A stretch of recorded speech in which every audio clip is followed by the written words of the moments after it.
I did this deep dive, and this is the worst television, radio, podcast thing you could ever do. All right? I'm here for it. But bear with me. I haven't been able to do this shit my entire career. So I'm going to wear you out for a few minutes. But I just want people to understand when we talk about the importance of building a roster and not just swinging for a quarterback just because it's the only quarterback there. Here's what's going on when teams are in their meetings and they're looking at the big picture. And we're not here for 1 year. We're not here to just win next year. We're here to try to build an organization. And if you're drafting in the top 10, most of these cases, they're trying to rebuild an organization that has fallen off the rails, okay? Philadelphia Eagles, I think we can all agree, for a long time, they've been successful. You don't have to agree with some of their people in their personnel department. You don't have to agree with some of their moves, all that. But what's the foundation? Howie Roseman's been there since 2010 to present, calling the shots. 2010, 5 defensive players drafted, okay? 2 pass rushers, starting with Brandon Graham that year. 2011, offensive guard, solidify our trenches. Then 3 defensive players. 2012, 4 or 5 defensive players, including Fletcher Cox. Also, Nick Foles was that one offensive pick, okay? 2013, 5 defensive players, just 3 offensive players. And one of the offensive players was Lane Johnson with the first pick, again, in the trenches, okay? Zach Ertz was the other offensive player early in that draft, identifying players. Yes. Okay, 2014, 5 of 7 defensive players. 2015, 5 of 6 defensive players. From about 2014 on, they were an elite defensive team with a solid offensive line. Then they bring in 2016, Carson Wentz. They also draft a guard, a running back, and an offensive tackle. Okay, because it's time. We've got an elite defense for the last couple of years. We've got to change. We've identified our quarterback. Doesn't matter how it all turned out in the end. We've identified our quarterback. Let's get him another offensive lineman, running back, offensive tackle. Then they drafted, but in that same year, the next 4 picks, defensive players. 2017, first 3 players, defensive players. 2018, Goddard, great pick. Then got 2 defensive players and 2 offensive tackles. So you're following me here, right? Right. The other thing the Eagles did throughout all of this, every year, 2 years, they drafted a quarterback. Right. Okay. Didn't always work out. But you go back to Walsh and the whole, like, the history of the NFL, and it's, like, the personnel people, smart personnel people follow this model. I don't care if it's 5th rounder, 6th rounder. Every couple of years, let's bring in another quarterback. Let's try to develop them. And then if the worst case, we got a solid backup that we want. Best case, he becomes a starter. Somewhere in between, we get some value trading him, right? So especially with the way rookie contracts are now, especially with the way rookie contracts are. Yeah, it's a no-brainer. It's stealing money. Nick Foles in 2012, Matt Barkley 2013, Carson Wentz in 2016, Thorson in 2019, Jalen Hurts, 2nd round pick in 2020. Then even in 2022, they draft McKee. Mm-hmm. He had to come in and play. You just don't know. That's Philly. How about Kansas City with Brett Veach? They get their quarterback. First year that Brett Veach, I told you, when he was a personnel guy, he was banging down the door, bugging the shit out of Andy Reid. That Mahomes is the guy. 2 years before he was even eligible. They got Mahomes in 2017. Veach was promoted to GM. Also got Kareem Hunt. After that, you ready? Yep. All this trend. It's so obvious. 2018, all 6 picks, defensive side of the ball. 2019, wide receiver Mecole Hardman, then 3 defensive players in a row. 2020, Edwards-Helaire, not a great pick at running back. I talked about it. Wide receiver, running back, be careful, 1st round. Unless we're talking top 10, like the elite guys. I loved Edwards-Helaire coming out of LSU, and it just hasn't panned out. Yeah, but then after Edwards-Helaire, 4 of the next 5 players, defensive players. 2021, 2 of the first 3 picks, defensive players, including Nick Bolton. 2022, now we have an elite defense. Yeah. Still 5 of their first 6 picks on the defensive side. 2023, still an elite defense. 5 of their first 7 picks. Right? So when you have the quarterback and you have a great defense with it, the quarterback makes up for so many sins on the other side. We didn't luck into. We took a real chance on a major character guy in Tyreek Hill. Paid off, right? Kareem Hunt came in, but you can pluck guys, free agents, draft later. You can find guys that are offensive weapons. Make sure you're protecting your quarterback, but you better have a damn good defense.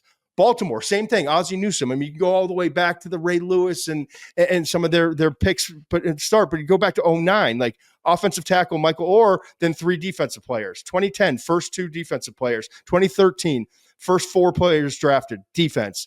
2014, 4 or 5 defense. 2015, they went more offense and they had some busts, but then they hit on Carl Davis and Zadarius Smith. Offensive tackle in 2016, then 3 defensive players. 2017, first 5 picks defensive player. Like the Ravens, the Chiefs, the Eagles, I could do the same thing. I could go down the road for Buffalo, right? Mhm. The Bills, a long list of guys. Josh Allen came in 2018. After Josh Allen, they had 4 defensive players. The 2 years before that, it was 3 defensive players, Lawson, Ragland. 2017, the year before Josh Allen, cornerback, and then offensive line with a receiver in there. Then after Allen, it was defensive tackle for the first pick in 19. Then in 2020, first pick was an edge. 2021, first 2 picks are edges, Russo and Basham. And then after that, 2 offensive tackles. It's the same trend. So you look at the playoffs now, right? Mhm. And even the Rams, you watched that game last night, even the Rams, the better offensive. I texted Les Snead, their GM, 5-6 days ago. Out of the blue, I'm watching the Rams play. I think it was in the final week. I forget. I don't know why. It just hit me. I'm like, I haven't reached out to Les in a while, but my goodness, like, remember, this is the same guy who was wearing like "fuck draft picks" that T-shirt. Yeah. When they went out and got all the free agents. I Kind hated of like that, but yeah. It was a but pushback. it's not his like principle and how he was raised in all of this, but everyone was saying they won't draft for 4 years. And he's like, yeah, I get it. But different circumstances. He's tapping the ring on the different table. opportunity. Yeah, I get it. But in order to replenish that roster and in order to stay near the top, they had to then, once all the free agent stuff and all the cap issues and all that, how do we stay competitive? We better start drafting guys. Let's get Puka Nacua. Let's identify him. Let's go to Florida State and get 2 players that for some reason are vastly underrated. Jared Verse and Fisk, right? And look at where they are now. And I'm not saying it's an elite team that's going to go win in Philly, but I'm watching 9 sacks last night and a vicious defense matched up with what?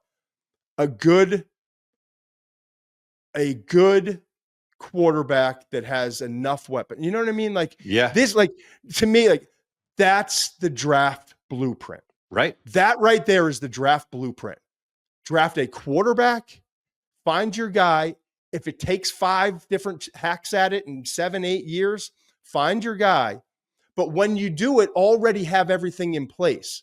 Loading up on defensive front guys, loading up on cornerbacks and versatile defensive backs, right?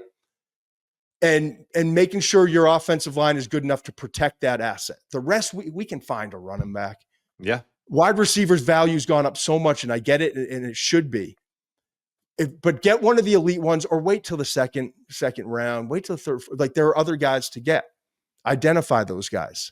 You talked about the Ravens a little bit really quickly. A guy that they're not there yet, but someone I'm really excited to watch going forward is the general manager for the Chargers, and I know that they just had a tough loss. But Joe Ortiz might be the least surprising story that he's already killing it, because everyone knew once he got his shot, he was so ready. He's so talented. He's so good at what he does. And then for him, first two picks, he takes Joe Alt and Ladd McConkey. That's a pretty good start. And then he got the corner out of Maryland, Tarheeb Still, in the 5th round. Yeah. He looks like he's going to be a dude. I'm excited. He had a great year. I mean, they went from 5-12, last in the AFC West. And again, I know it was a tough end, but they were 11-6 this year. I'm excited to see what Ortiz, with that background, he knows what he's doing with that background, what they do, spinning it forward. But Joe, go ahead. Were you going to say something? I was going to say Joe Ortiz is another example of paying your dues, doing it the right way for a long time. Joe Douglas did the same thing, had the same experience, right? Joe Ortiz was there, and also wait for the right opportunity.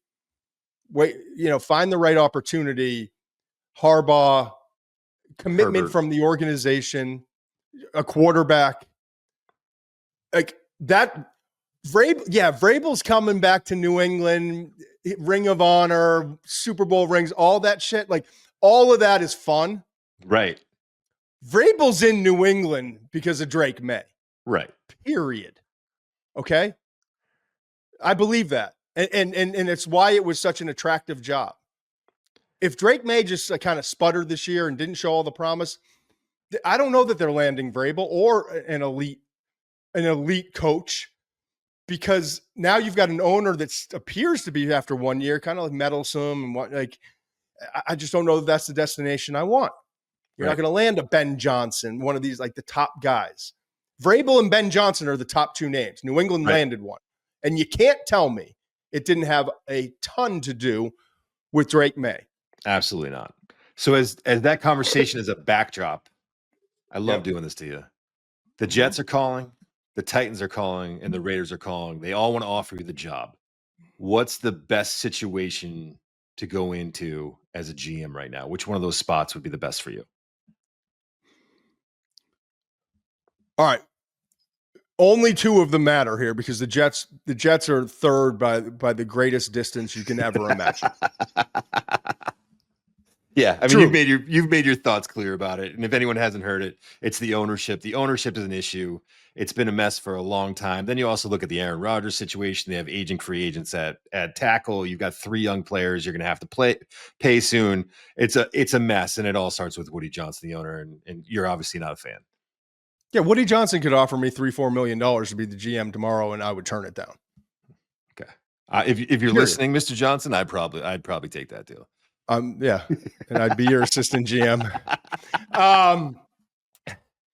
So all right, fascinating question. I love it. So it comes down to Raiders and Titans. Can I tell you who I would go with? No, you asked me the question. I'm going to answer it. I would actually go with the Raiders, even though I think there's a little more dysfunction. But here's why I would do it: because I would align myself with Tom Brady. I would align myself with Tom. And as long as Tom and I were on the same wavelength and how to proceed with this organization, I think Mark Davis would then be in line with it. And then I could create the culture. I could call the shots. Tom would, inevitably have a say in it, but I would utilize Tom as an asset rather than view it as he's making more decisions than he should. If I could align myself with Tom, I think that would be the more intriguing spot. Tennessee's difficult because they've gone through, it was John Robinson, now Rand Carthon, new head coach. I worry about that. And neither place has a quarterback. So that's the first obstacle. Tennessee's drafting. Yeah. And if I'm Tennessee and I can't trade out of that pick, I'm following the blueprint. I'm following the blueprint. To look at Detroit, another example. Penei Sewell in 2021, offensive tackle. Then Levi Onwuzurike. First 3 picks, OT, DT, DT. 2022, Hutch, right? And then Jameson. Detroit's fascinating. I know I'll come back in a second. Detroit's fascinating because it's all about offensive line, defensive line, DB, versatile DBs, dudes, to run that Aaron Glenn defense.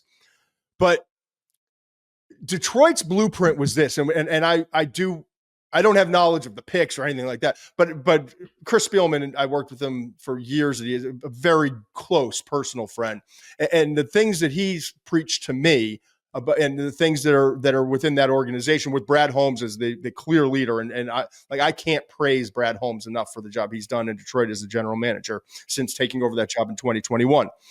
But organizationally, and this isn't what they've said, these words, but essentially organizationally and from the draft standpoint, we're going to be the baddest mofos on the block, but we're also going to have the fastest getaway cars.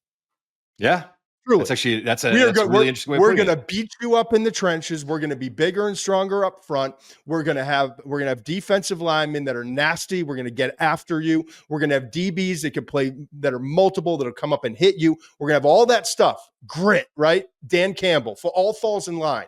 There's a culture. I hate the word culture. There's a personality to that team. And I get news for you too. Find players that fit the profile. The profile for Detroit. You talk about blueprints. I've talked to Bill Polian about this for years. They brought in a psychologist before it was even a thing to find the profile of individuals that love the game, not what it brings to them, but actually love the freaking game and fit the profile. You talk about fitting a profile in Detroit. Amon-Ra St. Brown, 4th round pick, hardest working dude out there, right? Malcolm Rodriguez, absolute leader, tough guy, going to give you every last ounce in that body, 6th round pick. James Houston from Jackson State, 6th round pick.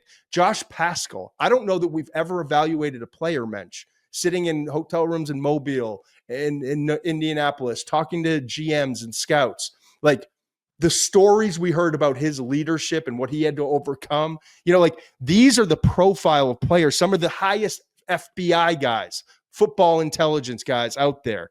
I mean, literally some of the best football intelligence players I've ever studied, right? Hutch at defensive end, Penei Sewell at offensive tackle, Campbell at linebacker, Branch as your star, Terrion Arnold. Ask Nick Saban what he thinks. Ask Miss Terry what she thinks about Terrion Arnold as a person. You know what I mean? Yeah. Kirby Joseph, safety. Just guys that are smart football players that love the game. So that's the profile. We're going to be smart. We're going to be tough. We're going to have the grit. But we also are going to sprinkle in the fastest getaway cars in the world because we got Jamison Williams, right? Yeah. We got Jahmyr Gibbs, and we got Sam Laporta. So when it seemed like, boy, why are they drafting a running back and a linebacker and a tight end? They've got 4 picks in the first 2 rounds. What are they doing? They knew exactly what they were doing. Yeah, but that takes time, right? And it takes, something we haven't really talked about. There's still a little magic in this game, man. You can have all the ingredients, and sometimes it just doesn't come together. There's still a little magic, and things have to work out. You're in your way, and I think that it's trending that way for Detroit. They've had a great year, and that takes time. And when you're talking about taking a Raiders job where they've had 5 GM, this will be their 5th GM and their 5th head coach since they moved to Vegas in 2020. So, are you comfortable with the fact that Davis is going to take the time? I think Tom Brady changes the whole thing. I truly do. I do too. I'm not going to, you know what? I'm trying to play devil's advocate, but I'm with you. I'm taking the Raiders too. And I don't like, it was what I was going to say before. I don't like arranged marriages. Brian Callahan could be a great coach in this league, but he's still there. So now you're coming as a GM. I don't know. They're doing something. They're firing a head coach, keeping a GM, firing the GM, keeping the coach. I don't understand what the plan is. Yeah, it's a terrible two-step that they're running. I don't get it, Tennessee man. two-step. I agree. And if it was last year and I had the 1st overall pick, man, we just won the lottery, baby. But it's not last year. And that's how draft cycles work. You're in a much different spot. So you're hoping someone falls in love with Cam Ward and you can maybe trade back and get a lot of assets. I think that would probably be the best move. They're not a quarterback away, man. They are not a quarterback away from being a great team. They have other holes they need to fix. So ideally, they can trade back. And if this was last year, they'd be in a better position to do it. So people will be like, oh, you don't want to be the GM of the team with the 1st overall pick? Not right now. I feel better about the Raiders situation. I just feel better about what that looks like long term. And again, I get the past. Mark Davis, he goes through. Tom Telesco, the GM who was just fired for the Raiders, drafted Brock Bowers and 2 starting offensive linemen last year. And he's out. It's a tough business, man. But I think he's out for a good reason. It has nothing to do necessarily with the job that he did. No, it's because we don't want a prearranged marriage. We don't want an arranged marriage. We don't want to force someone. We want someone who's going to come in and we're going to start this organization over. And Tom Brady this past year was finally given permission or whatever it is from the NFL and was allowed to. He now is a functioning member of that ownership group. And you're kidding yourself if he doesn't have the loudest voice. If you think he doesn't have the loudest voice when it comes to making football decisions, because Mark Davis, absolutely. And so that organization, I feel like, has an opportunity to bring in people in leadership roles that will have the right direction. Okay. So that's why I would choose Raiders first, then Titans, and then I would turn down the Jets job.